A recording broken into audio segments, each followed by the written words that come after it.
E aí, pessoal? Beleza pura com todos vocês? Na nossa 31ª aula do curso de farmacologia, vamos começar a falar dos agonistas adrenérgicos, começando aí pela classificação geral deles, antes de fato de nós falarmos especificamente de cada grupo. Uma aula introdutória para ficar mais fácil a compreensão das próximas aulas.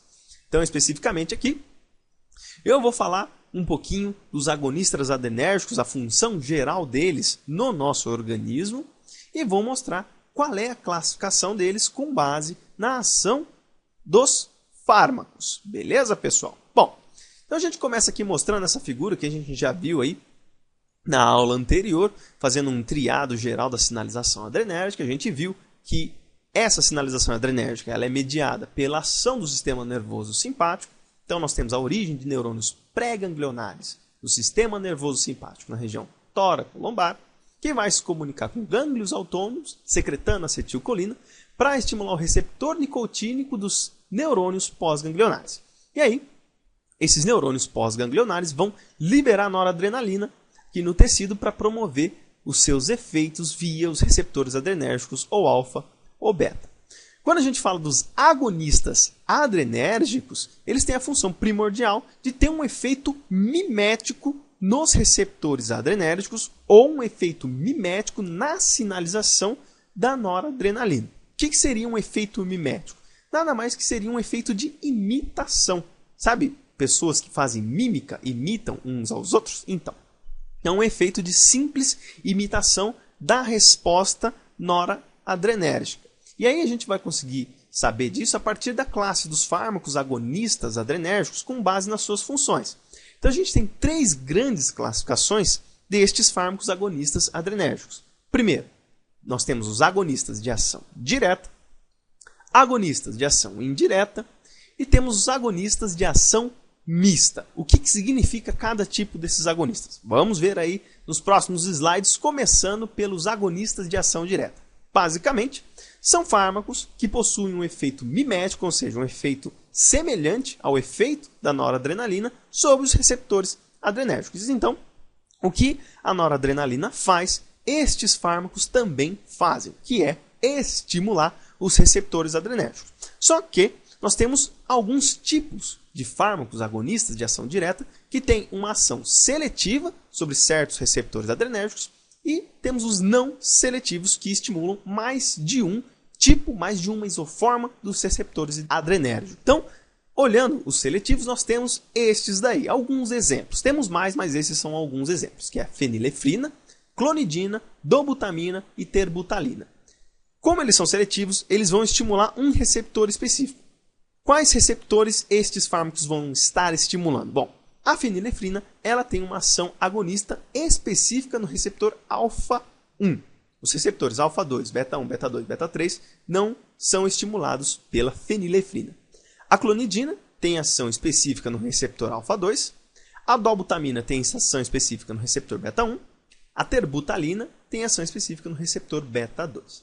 E falando dos não seletivos, nós temos estes outros exemplos aqui também. Existem outros, mas esses são os mais comuns, que é a oximetazolina, o isoproterenol, adrenalina e noradrenalina. Veja que adrenalina e noradrenalina são aminas biogênicas que são produzidas pelo nosso organismo, mas eles podem ser utilizados em condições terapêuticas, tá?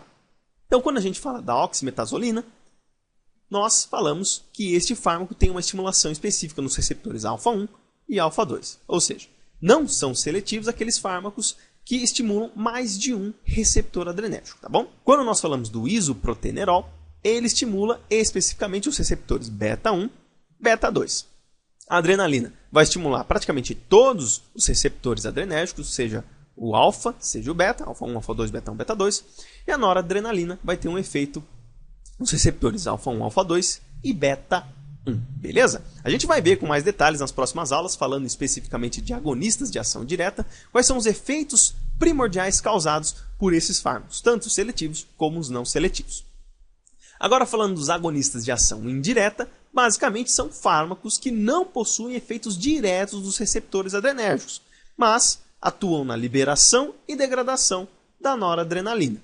Então, basicamente é o seguinte, esses fármacos eles não vão sinalizar positivamente nos receptores adrenérgicos, porque eles não têm essa afinidade com o receptor. Mas eles vão mexer em processos que vão atuar na noradrenalina especificamente, ou aumentando a sua quantidade na região onde ela vai estar sinalizando, certo? Como liberando, ou impedindo dela ser degradada por enzimas que são responsáveis por inativar a noradrenalina. E aí nós temos alguns exemplos, que nós temos os agentes de liberação, ou seja, vão induzir a liberação de noradrenalina ali, que é a anfetamina e a tiramina, né? Os inibidores de recaptação, que vão impedir que a noradrenalina seja recaptada pelos neurônios pré-ganglionares ali, né, para impedir a sua ação no tecido, então ela vai aumentar a sua quantidade na região, porque ela não vai ser recaptada para ser utilizada, que a cocaína é o principal aí que tem esse efeito de recaptação, né, efeito de captação, na verdade.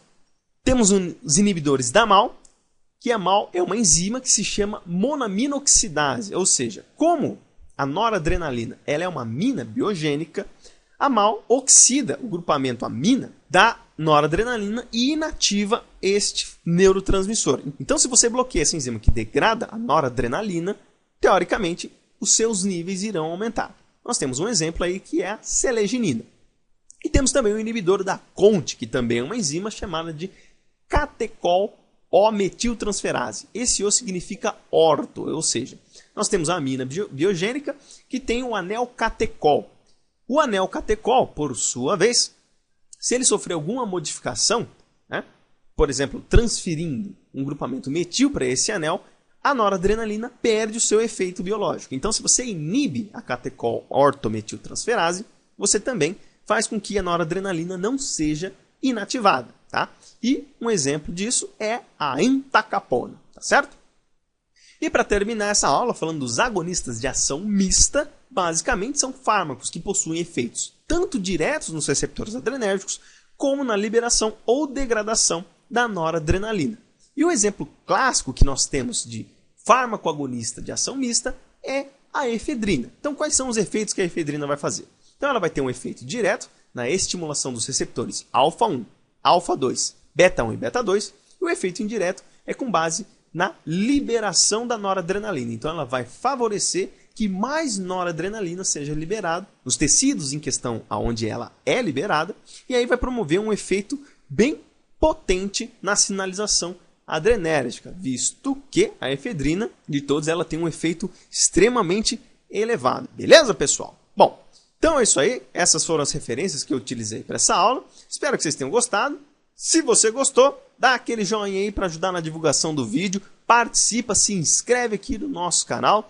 Quanto mais os senhores fizerem isso, participar, dar joinha, compartilhar, se inscrever no nosso canal, o YouTube nos enxerga mais e mais pessoas são beneficiadas aqui com a Escola de Ciências da Vida. E se vocês quiserem participar, tem o Facebook, a página e o grupo da Escola de Ciências da Vida, está aqui no descritivo do vídeo. Clica lá para você se inscrever no grupo e participar da página, que você vai ficar a par de todas as nossas novidades. E tem o meu Facebook particular, se vocês quiserem me adicionar também pode, como sempre, todas as informações estão no descritivo desse vídeo. Beleza, pessoal? Então é isso aí, forte abraço a todos, fiquem com Deus e até os próximos vídeos, se Deus quiser.